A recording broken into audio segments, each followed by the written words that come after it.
Welcome back, ladies and gents. If you blinked, you might have missed it. Map 1. Well, we knew which side it was meant to favor, but it went kind of the opposite direction. And as it is 12 in the afternoon, the churches do seem to kick off over here in Germany. So I do apologize for the casual bit of, bell tolling that goes on. But a couple of heads would be ringing after that first game. And sadly, for the team that picked the first map, they just weren't able to get it going. Fearless, what are your main takeaways from that one going into map 2, which will be Dust 2? Are we hopeful here, or are we a little bit worried after what we just saw? Personally, I'm a little bit worried, also knowing that Deftfox is a pretty good team on Dust 2. They played also during the qualifiers a whole lot, so definitely makes me a little bit scared, a little bit more on edge. And of course, we haven't seen as much of Arcane Wave just yet.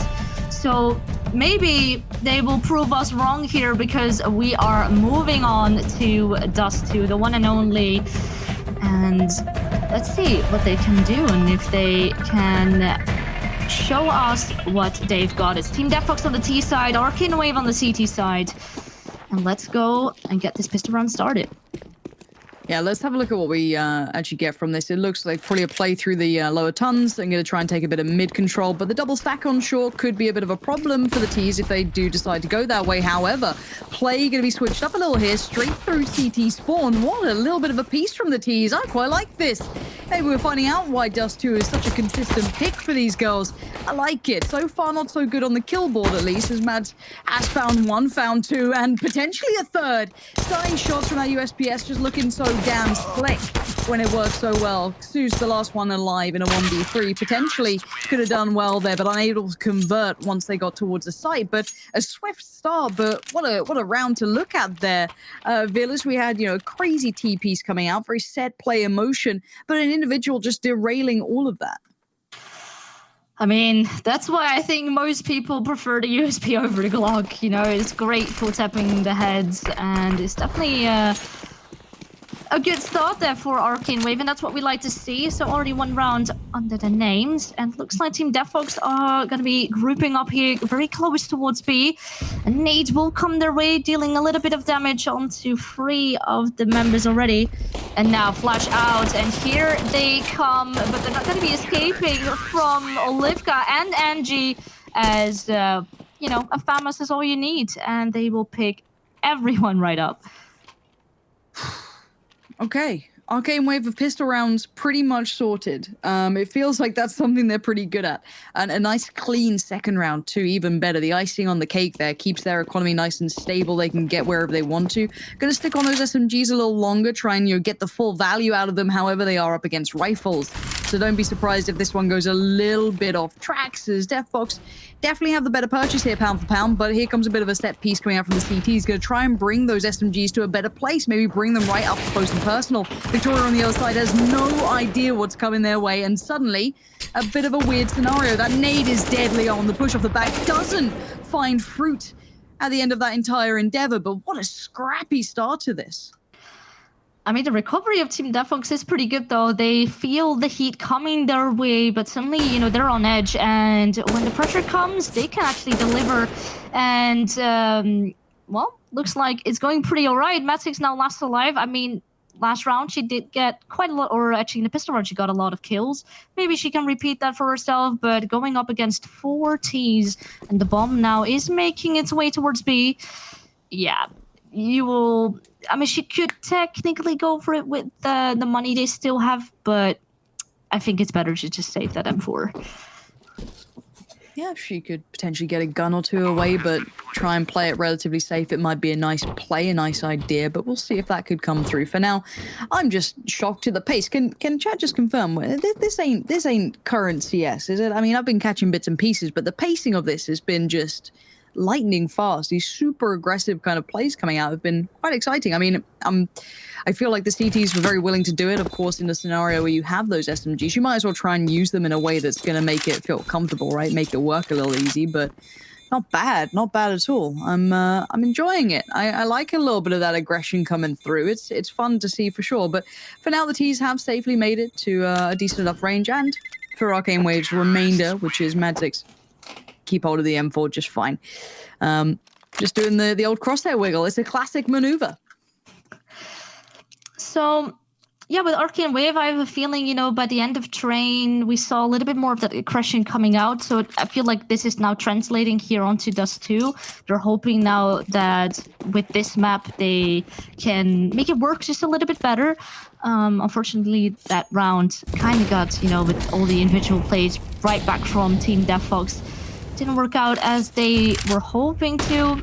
But hey, who knows what can happen? We have, once again, 2 times the FAMAs and the rest on an M4 on the team Arcane Wave, going up against just the solid AKs once again. A little bit less util on Arcane Wave, but should be still enough to work with. And Pauline, I like this close angle once again. It's not pushing necessarily, but I like that we're seeing a little bit more of a risk here from Arcane Wave, because you kind of need that now that you're a map down. This is more the pace I'm used to. Try and draw that utility out, ensure you're going through all the motions. The T-side, very, very cautious in regard to where they kept that bomb pretty safe. And this is like a fake piece towards B, trying to draw those rotations, and it's done very well. It's done exactly what it was intended to, force a little hand of the CT side, but it's not just a ruse. Fatal is there. It wasn't all for nothing, so definitely splitting the attention, and great success for Fatal. Great play towards B, but now let's see if the A team can do it. Xu are going to find everything they need towards at least taking the site. We do still have a player playing over by that kind of A ramp area, and Fatal's success has just continued to translate towards controlling B. And this kind of, I guess, ruse, the play, the put all the attention on B, make the CTs uncomfortable, want to find that information, gets a little caught out. I like that. Again, Deftfox showing us a good couple of looks here. I like this. I'm liking what we're seeing in that regard. They're showing they've got a really nice idea of how they want to approach this map and what they want to do with it. And obviously the receiving end of that for Arcane Wave is the fact they're down to very little here. Yeah, now it's just back with the pistols, just making sure you have enough money. Only Olivka buying the Deagle, just probably with a little bit of loss bonus, it could still be enough. And maybe if Xu decides to peek, maybe the USP will deliver and do its work. Oh, and now Fatal will find herself a kill. Mursk is gonna turn around, and yeah, that's pretty much the A side up for grabs. The 2 CTs that were still on A are just gonna be focusing on long doors. They have a feeling someone is lurking behind that door, and they're not wrong. And at least Joka has the information now, and hopefully Pollen can still maybe do something. He's trying now to push and hopefully get behind that player that got rid of her teammate. But sadly, clearing the wrong angle first, and that means that Pollen will also fall. No player will make it out of that round, and Team Deftfox now, after the 2 wins from Arcane Wave, they're right back in the game. Okay, that's eyes on the prize here. This is the big one. But again, that utility's still not perfect. The buy is just, again, with the rounds being quite clean from Deftfox, when I feel like they win, they really win. But this could be a good one. You've got 3 players up towards long, posted up to see how that utility usage is. Pretty good from the CTs. They've got a shot at least hindering this at the start. No. Oh, what a pickup. Blinded, smoke, doesn't matter. Predicts the angle, predicts the play. But do they predict this one, Veerless? Well, Juka with the close angle, and Angie is already behind, so this is great. They have the info where Team Deftfox is situated. But the question is, will they get out alive? Who will push first? And I think if Arcane Wave play this patiently, I think it will pay off. So, question is, are they going to be sneaking out? That looks like is going to be the plan, but they don't know, of course, that there's a player behind them. So Joka has the info, but will get out fragged as soon as Fatal just checks the angle. Now Enchi from behind, not quite connecting her spray so far, so it looks kind of good as far as positioning goes. But as soon as that first kill didn't really go their way, yeah, it looks once again the slump is back. And Team Deftfox, yeah, they just turn it right back around and just keep the streak going. I love that kind of like pause that Deftfox took for a second. Just kind of, they got those first 2 brilliant picks. And I mean, that was nice. That was complete luck, but you'll take luck whenever it's given to you. But they kind of held. They took that long control. They waited to see if there was any aggression, and they found it, and then they fell right back towards the hit. Really well handled. And again, the economy is going to be just so absent for the CTs here. I don't know what they're going to be able to do to get around this because honestly they're back down to, again, barely scraping together any upgraded pistols, a couple of P250s, and that's about it. And again, through the motions we go. MRSK is just getting more and more confident, it feels. Just strangely starts barreling forward. Fatal knows what's up, going to be holding the push, but does get outdone in the end. The 2-for-1 not going to be happening. But success happening for the T's elsewhere. They're fine as it stands. Even reading the play towards the double doors well enough, or the doors, should I say, not double doors, as Sue finds Angie. Clean as you like, 1 kill against them, but they're almost getting towards money cap for the T's, and we're barely into this. Is round 8. But can we also appreciate the fact that Petra just got timed out in chat because she is just too toxic? Petra, how could you? You were meant to be the one. No. Too toxic. Too toxic. It's been seen. Speaking of toxic, auto sniper, what is this? We see it again, and once again in the hands of Pollen, I believe. So that's gonna be interesting. I mean, last time it was good for 2 kills on the train. And maybe we can see a little bit of some more action. Angie will just hold off long. So the sniper duo here on that A side already get for at least a nice kill on Tuxu. So that is 1 in the bag already. And let's hope they can keep it going and get this round to turn to their favor. Victoria going to be pushing along, and looks like they're going to be regrouping all together to wrap around A. They still have a player there on short as well, so they don't lose the full-on map control. And now going to be pushing out, not really being contested yet, but Pollen here waiting on that side. 1 player has already fallen into her crosshair, and let's see if there will be a few more.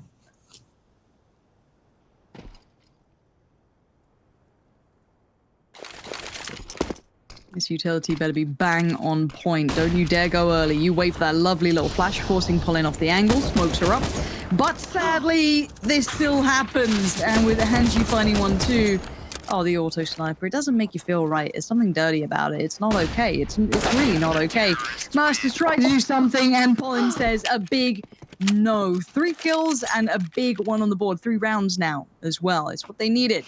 But yeah, the auto sniper, I mean, it works. There's a reason that thing costs a bit of money. And the reason that it can work well on a map like this is very hard to force it off the angles, even with very nice utility usage. Keep in mind, flashed up, forced off the angle. You know, deeper into the round, not this point, but a little bit further on. But it worked. So let's see what they switch up. Now they know that that's in play. Now they probably know there is at least the auto sniper still around somewhere. What do they do against this? Heavy aggression from Arcane Wave with that Molotov early on, but doesn't really scare Team Deftfox a whole lot. But Angie with the close angle, and she's not able to make it work, so that's 1 player falling off the A site. And in comparison to the last round where they had an early advantage, is now turned around as Team Deftfox are getting the first pick. And Murder's K is tagged up though, so that might still... Oh, but look at that, Pollen being absolutely deleted. But they need to hurry up because Olivka's already behind them, so things are evened out. But now the full-on execute. All the smoke.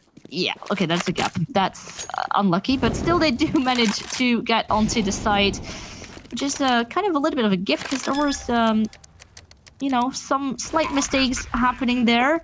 But still, retake is on, and Sue with this close angle might deliver some more. Great flashbang there, but not enough for 2 kills, just 1. And still, it's a 2-1-2. These post plants are tricky for the T's. They're tucked in on the site. They're trying to find a bit of room to work. Nice play towards short. Couldn't time it well enough with the piece from long, but it's going to be Julka to try and make this happen, and that's not bad at all. Don't make me shout the thing I had to shout for a certain player that might potentially got banned. No, Julka really is going to do it right. Head up and over. Victoria didn't stand a chance after being tagged so low. And again, I don't think the approach from Deftfox was wrong in that. They went for that site hit, but that play up short just completely caught them off guard. They didn't expect that player so quickly to be behind them, and hopping up and down on that box definitely did the damage. Yeah, and I like that Arcane Wave is now kind of like changing up their pace, and apparently, you know, the fast pace is the way to go for them. They're getting some good rounds now with that, and Pollen is doing a great job with getting behind them, Olivka as well. And now, once again, we're seeing a little bit of a change from Team Deftfox, because now they're going to go for a B split, and, well, that's 1 player already being taken off. Olivka now, here the anchor on B, needs to make it happen. Was that a jump shot? Question mark? Okay. Well, they have sight now, and it's mollied and smoked off, so retake is gonna be delayed for just a tiny bit. A remolly, not gonna be very much ideal. Retaking with that op, very hard. We've got 3 flashes to make it work, and as said, with the AWP, it's not looking good. There was 2 additional mollies that were still on the T side just a second ago. Now still have 1 in hand too. So timing is they just don't have the time. They've got to back away, save these guns. Again, good switch up. I like Deftfox. I feel like Deftfox seemed to have like a really nice mental idea about things in my eyes. And again, feel free to disagree, but when you start seeing snipers and auto snipers having the way with you, you got to quicken that pace a little bit. You got to try and find a little bit of a way to be effective in your approach. You don't want to allow them to get those individual picks and back away from it. So that quick pacey piece through middle from Xu, now unable to convert beyond these, but again, the success that they had in that, more than enough for that. Now, the sustainability of it for the CTs also becomes a problem, because obviously depending on the snipers to do so much damage is great when you can afford it, but as we can see, they're down to very little here. However, what they do have is a B stack and what looks like the T side for now leaning towards the B side. Definitely might work out. Gonna be sitting very close. They do have that one smoke that is now lying in front of them. Flash will come in and actually gonna be rushing B tunnel here. Might not have been the greatest option as it's kind of failing, but we still have Pollen with her M4 and she is swinging and running and gunning. Hello? What is happening? Pollen with a freaking 4K? Okay, and now it's just a 1-on-1. And NG does have that op once again and is now also smoked off. Will throw a flash, but will not push through just yet. Just have a little bit of a time to breathe and see if she can maybe hear a bomb plant that will be happening. But Xu is just patiently waiting as well, hoping to maybe, sell the fake of going back towards A. And Angie is looking towards that mid and towards the cross, but she's not crossing. She is still on that B bomb site. It's all about creating that little bit of doubt. So Xu's just going to hold off for a second. Buy a bit of time. And it's at least drawn Angie off the angle. And that's pretty much what they wanted to achieve here. Now, unable to spot them close, might be able to predict, okay, tunnels could be an option. Got to keep that in mind here. But let's see what Angie does. Bomb now down. Angie's going to fall right back towards where she was previously. And they could actually potentially meet in this one, as bear in mind, Xu's right at that door. So an awkward one for Angie, but that P250 could do well. Oh, the timing couldn't be worse. Kasu swings out at the perfect time for them. But I really wanted to make a joke about Deftfox maybe being allergic to pollen. You get it? Because pollen. Oh, there's a lot of dust on dust too. All right, don't add to it. Let me have my moment. Jeez, who are these young upcoming casters? They won't even let me have my terrible dad joke. God. At least Moses gave me the room. Jeez. You bang on. All right. Good stuff. Good stuff. But yeah, great individual play. Sadly unable to do much more in the fact of converting it to a round. 7. Oh, Angie. That's a bit of a freebie. I'll never turn that one down. Olivka, though, gonna have to maybe summon a bit of that pollen magic. And is already gonna find one. But this time unable to convert the individuals that pollen was able to find. Yeah, once again, Yuto game pretty strong from Deftfox and are still on the side, but there is more players of the CTs left. But Joker's not able to really connect the spray, but Pollen is behind Victoria, and Victoria knows she's holding it. But the question is, will she win with the close range up? The question is no, and Pollen will eventually make it to an Angie with the no scope on the last one. That's what I like to see. And now Arcane Wave is just climbing right back a little bit closer, making sure the gap doesn't become too big like on Train. And it's definitely a bit more promising, but it was nice that they kind of started off with that free kill early round. Definitely helps. Definitely, as I said, you never turn it down. And again, I'd like to just issue a warning to chat. Petra is free, so be on your best behavior. And someone who's on their best behavior right now is Angie, desperate for that shot to land, unable to convert it. And now Victoria's going to take huge advantage from that. Going to try and clear the smoke, ensure no one else is lingering or lurking around in that. But big success towards A long. So again, the information and the vision for the CT side is so limited now.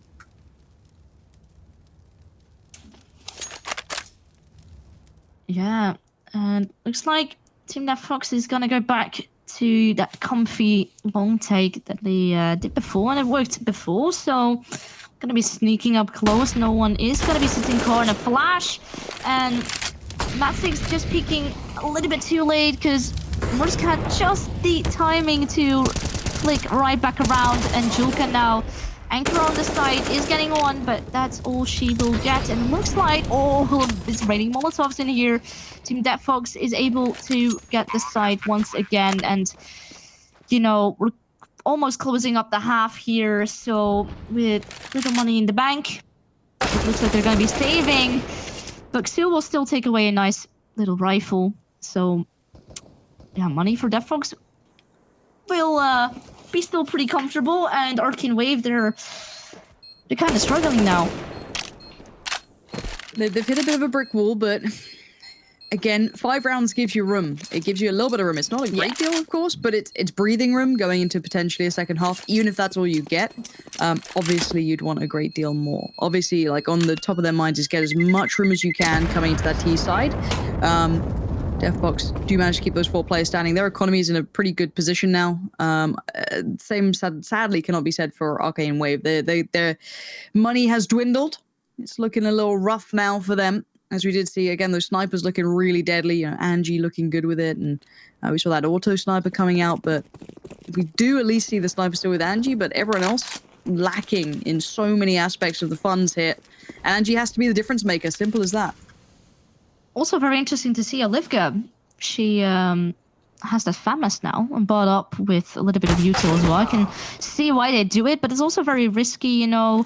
We still have 1 round to go after this one, but so far they have a nice early pick. But Team Deftfox, they proved themselves here on this A-bomb side with the A-long take. And looks like the AKs are going to be doing its damage. Already 1 kill there onto Matsix. And I think 1 player has been spotted. And Molly will force Julka there out of position. And it's now a 4-on-3 and the bomb is being planted. Bomb has been planted. Angie, no pressure. A little bit of a tough spot. Pollen started to feel it a little bit. Did get the rifle away, but couldn't make it happen towards long. Angie was stuck towards the kind of boost spot there, the jump spot. Target-rich environment, gonna find at least Elizabeth, but there is still plenty of people in their way. They could do with another kill coming in, and they've got it. But the trade comes out, Angie goes down, and Olivka is your only player standing in a 1v2. Gonna look for a new angle, potentially, but it might be time to back away from this. I don't think you can get much more out of it. Maybe get an AK if you could, but I don't see the AK down there, so it looks like Olivka might be out of luck. Yeah, just saving the FAMAS here will be nice because she is on the lowest money within the team. So, you know, rebuying a little bit of util, potentially dropping a weapon, and that's exactly what she will do, so that's great. And yeah, I mean, this play right here is very, very nutty there from Victoria. And maybe she can repeat herself. We'll be holding off once again mid, and well, that's another kill for her. And fast mid push coming in, and they're just gonna be, you know, pressing W pretty much, unless, you know, they don't want to go full on in. They have the util. They know that Arcane Wave doesn't have a whole lot to work with, but Julka is still here in CT. Will get 1 kill for herself, but eventually too many Ts there, and 1 kill is all she will get. And Olivka is feeling the heat, because flashes are popping off towards B. 1 kill is coming her way, but a Molotov will delay things, but that might buy her teammates a little bit more time, because Bomb is not down just yet. And it is actually a 3 versus 2. Yeah. Well, guns out, CS, man. It feels bad when you get caught with a flash in your hand, and I think Elizabeth just spotted Pollen as well, and Pollen's gonna have to do the roll it back. We've seen this before, B site. We've seen the clutch almost happen. Pollen, let's go. Let's go. Give me the clutch. Give me the clutch. Here we go. So smoke goes in. Molly's there. Gonna try and cut off one. Fatal denies all the excitement that I was building and the potential hype we could have had, because now it's 10-5, and I'm not feeling so confident in map 3. Yeah, this is the thing. I kind of was.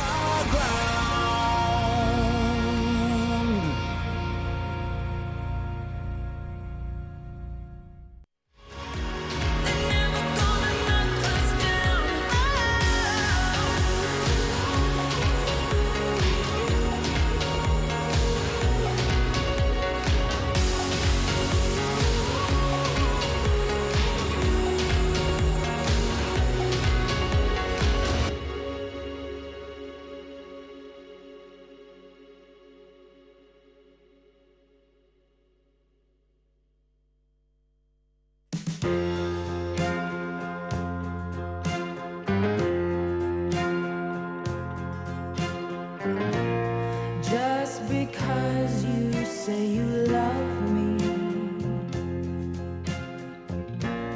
just because you say you care, don't try to put yourself above me. No, that won't get you anywhere.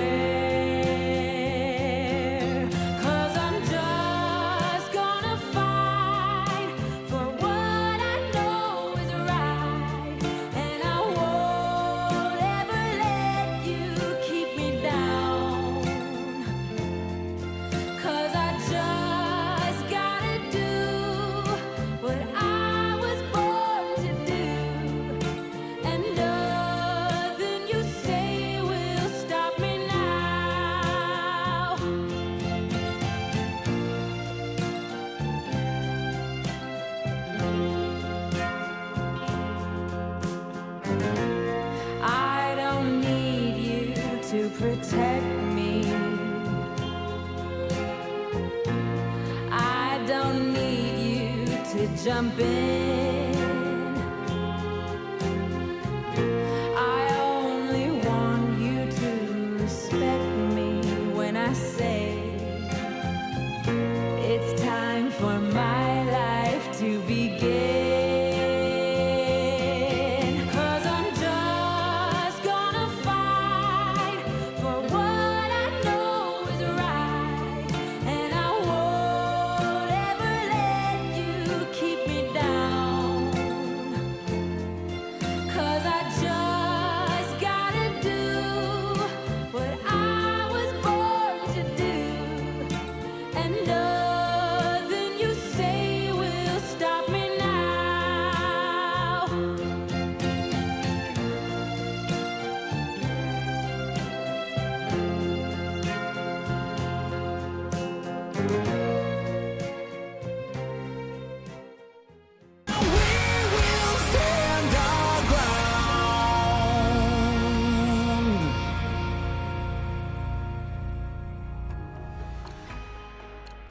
Welcome back to DreamHack Showdown, and shout out to my Pepe Jammers in chat. I appreciate you all the time. 10-5 is the scoreline. Deftfox are leading this one. This was their map pick, but they did pick up the previous. But Arcane Wave have been picking up these pistols, so let's see if this happens again. Quick piece up cat, and this could work out well. Only 2 players to hold this off, and they are... What? That was snappy. Oh, MRSK's feeling it. All right, GG guys. I'm gonna go make lunch. Okay, Justine, you cast the rest of this. And I was about to say, oh, they have like nice util going on, like the most we've seen so far in a pistol round. But oh, okay, hold up. Angie and Pollen getting some more kills here. And now it's on 2-1 versus 1. Elizabeth is low on health, so the glove should definitely do its work. But oh my lord, the headshots are just insane here. And yeah, Team Deftfox, they're doing it. I was actually going to go and make food for a second, but it really did get quite swift. I've got, you know, protein bars, some snacks. You know, I was ready for it. What they weren't ready for was this. Gosh, oh.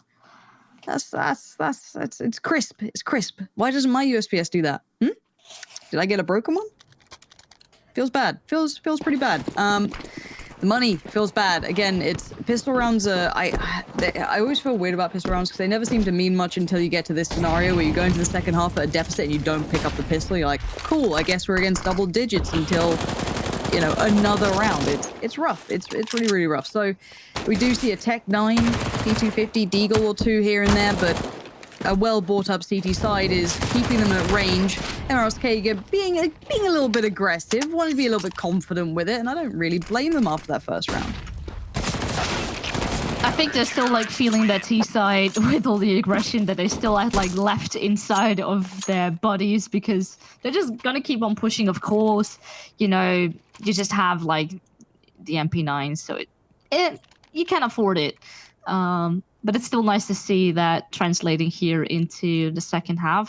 Of course, very interesting to see what it will do now with Arcane Wave having some nice AKs and even the AWP in their hands now. And if things will change up, but it looks like Sue is going to be playing off that smoke there. Will pick herself up. 2 nice kills already. And man, this is not looking too great for Arcane Wave now. And the hard part is that when someone like Deftfox is just being confident, they're being aggressive, you have to be able to temper that. So they won't play, you know, they won't play the normal pace. They'll be pushy, they'll be aggressive, they'll overpeak things like we're seeing here. Now, Pollen's playing really well in this, so they're holding the angle a little bit. Elizabeth, I don't think got the full information, might have a good idea there.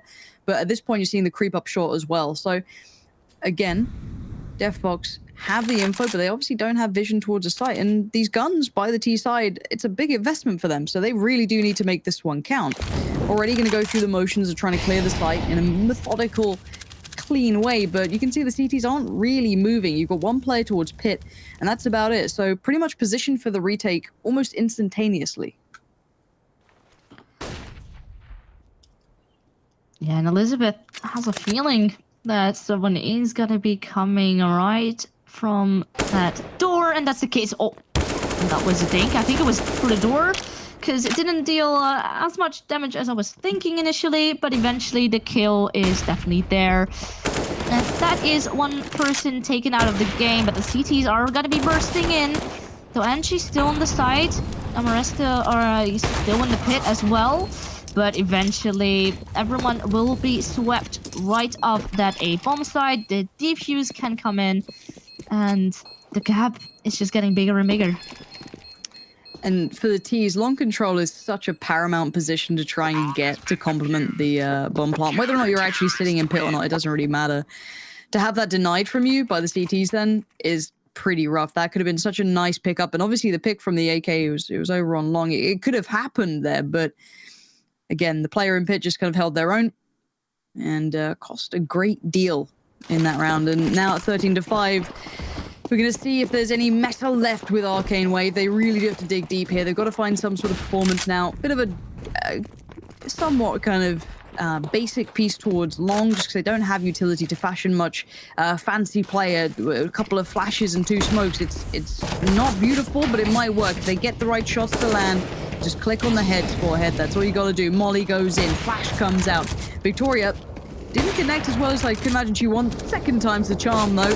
And, well, this bomb may be planted, but whether or not they can hold it, that's the next big question. That a little boosty?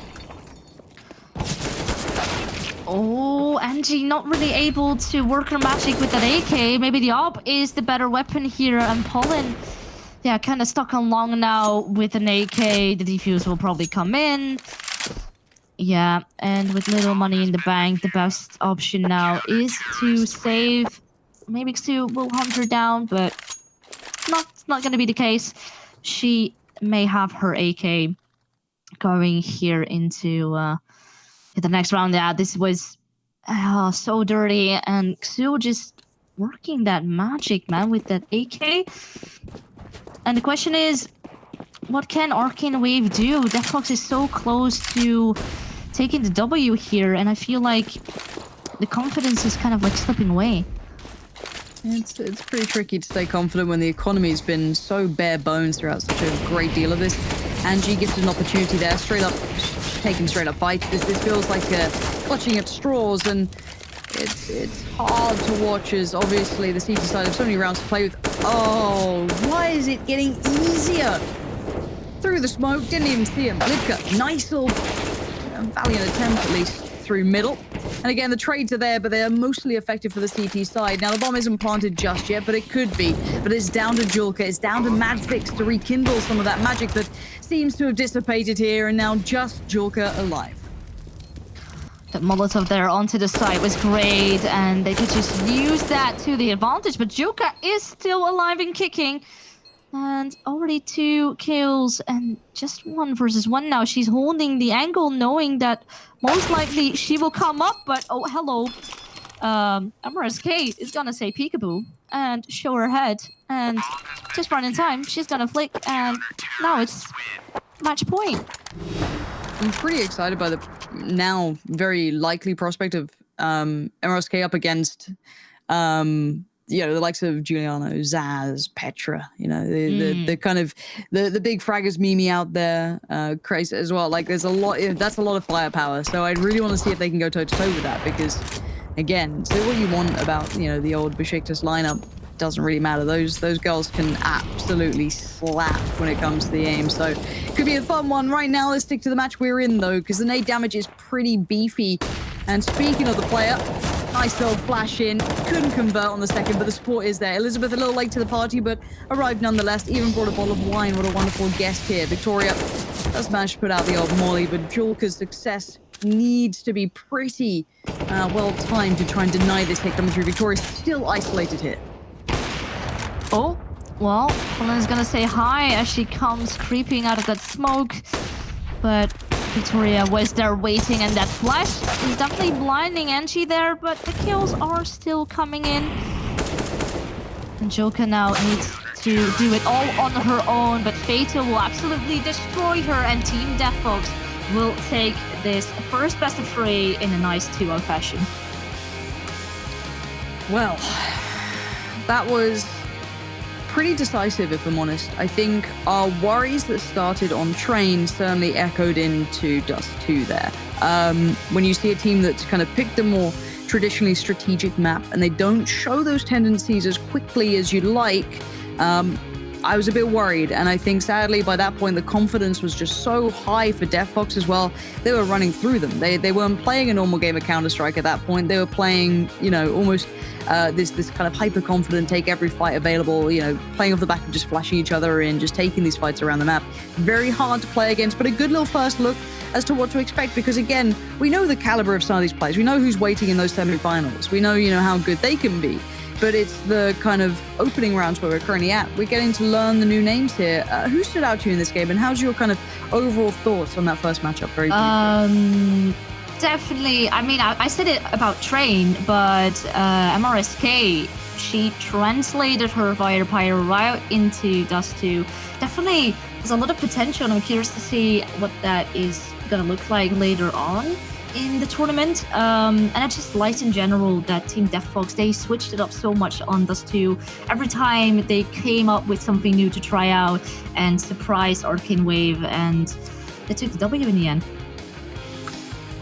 Yeah, so I think we've said enough, and I can't wait to hear what Sapphire and Potter, the veterans of the scene, joined by Frankie, of course, have to say about this one, and how it kind of maybe changes their opinions on some of these teams, or maybe thinks, a couple of games could be closer, or whatever it may be. I'm always excited to hear from them. But before we get there, we're going to another break, just so you can get your Pepe Jammers out and chat. I'll see you soon.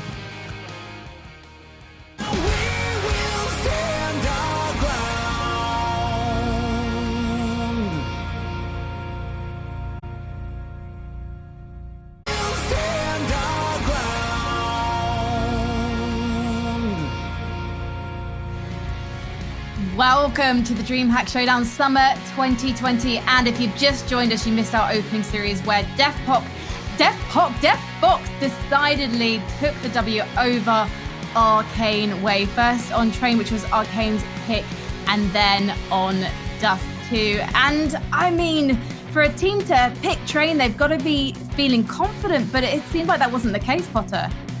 Yeah, it definitely wasn't the case. And I mean, you heard Lauren talking about it all cast long. It's if you're gonna pick into Train, which is a map that you really have to depend on your foundations and your protocols in order to hold off any sort of a rush, you got to be able to lean into that. But it did seem like Arcane, they came out really slow. That certainly didn't help things off. Then we saw Victoria popping off. She started getting warmed up. MRSK, she started getting warmed up, started getting those one taps. You know, you just started seeing these players on Deftfox becoming more comfortable in that server. So in turn, they started getting more aggressive. We saw like dry rushes a lot of the times, and they were getting away with it. I mean, when you're able to just bully your opponents in that server, and there's no sort of a defense, no stop to stop you and demand you to respect them in the server, then you're gonna be able to get away with that. So I appreciated the pace that Deftfox actually brought out. They absolutely understood what their win conditions were and capitalized on it. But for Arcane Wave, I gotta say, I'm thoroughly disappointed. I was expecting a lot more. I think this team, they rely very heavily on Julka and Olivka to be able to perform, maybe even overperform to get the W's. And unfortunately today, they were just so absent, so quiet. Sapphire, in the case of Arcane, for me, they just didn't make any economical decisions, or well, at points I should say, that's not fair to say any, but at times it just didn't seem to make sense. At one point you had Olivka in a 1v3 with an AWP about to be almost entirely reset, and she still goes for that retake on the B site. Why do you think things like that are happening? Yeah, there are some questionable decisions. I think they were just, kind of on tilt, and they were trying to force things that really weren't there. Their economy was in trouble, and they weren't doing a good job hurting their opponent's economy. On T side, Arcane was just pushing and pushing and pushing without trying to force Def to use their utility. So they were just racking up the money, and it was op after op that they were going against. So it was really a economy struggle on both sides for Arcane. And on both maps, we saw that sometimes Arcane, they could get the plants, especially on Dust 2. Even though they didn't pick up a single round, they got quite a lot of bomb plants on the A site. But Potter, they just couldn't defend. They couldn't stop the retake. Yeah, and it's kind of those protocols that I spoke about. I think it's a mixture of a lot of different things. We talk about the snowball effect in CSGO. A lot of the times in the upper echelon of Counter-Strike, even when you start going down the tiers, tier 3, tier 4, I mean, it just gets that snowball, the potential of it happening, just the margins just get bigger and bigger. So I think certainly when a match just kind of gets out of hand, you start to get desperate. I mean, Heather just mentioned it. When your economy is going against you and you start to get desperate and you start to just start throwing strats at the wall and seeing which one sticks, you start to look a little bit silly. And I think that's kind of what happened with Arcane Wave here, because certainly these girls in those post-plant scenarios, they know exactly what they should be doing, but they weren't able to do that or perform at all. So would you say that the auto sniper buy in round 8 from Pollen on Dust 2, was that a desperation buy, Sapphire? Oh yeah, exactly. You pull out the auto sniper in two situations: when you're about to win the game and you're just gonna BM on double doors and everyone's just spamming it, or it's the desperation play. Like it can pay off. It's an expensive risk, but you can get those easy shots. So Poland did have some hero plays, and that's really where their 5 rounds came from. It's Poland hero plays, and that's about it on Dust 2. Okay, well, for Arcane Wave, it's not over. This is double elimination. We're going to see them fight for their survival tomorrow. What's one thing you really want them to work on for tomorrow, Potter? I'd like to see just a little bit more tight formations, and good protocols. When we go into the stats helix a little bit later, I wanted to just illustrate why these girls were putting themselves in a little bit more of a challenging situation. They didn't have the utility to stop the rushes, and they weren't hitting their shots. And you've got to have one or the other. You can't be willing to give up both of those win conditions, especially on CT side trains. So tomorrow when they play, I'd like to see more decisive and a little bit stronger out the gate. It was a very slow start for Arcane Wave today. And Sapphire, same to you. I want to see them slow it down a bit. I think on the first map, it wasn't until round 21 that Arcane took a timeout. Use those timeouts. You're given, I think it's 4 timeouts. You're given those. Use them. Take them to your advantage. Talk about what's going right and wrong. Otherwise they just kept forcing things, and sometimes it's going to work, but most of the time it didn't. So slow it down, think it over, and fix the issues.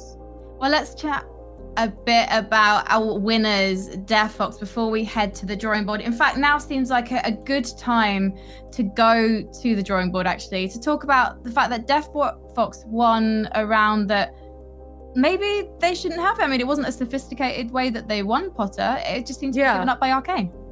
Yeah, exactly. So if we just go to the drawing board here, I just wanted to illustrate, this is one of those crucial rounds. We just saw Arcane Wave losing out on this pistol round, and they're kind of posturing to make this comeback happen. But I want to pause it here. Take a look at the utility. Take a look at the full armor. We know, we always talk about it on the CT side. If you don't have the economy, you got to be willing to give up that armor. You got to be willing to give up that helmet to buy a smoke. Take a look at Madzix. I mean, she's playing this Ivy position. She's got 0 utility. Thankfully, there's no enemies coming her way. But in this case, she's also not able to help her teammates out at all. I mean, she's just kind of a body here at Ivy all alone.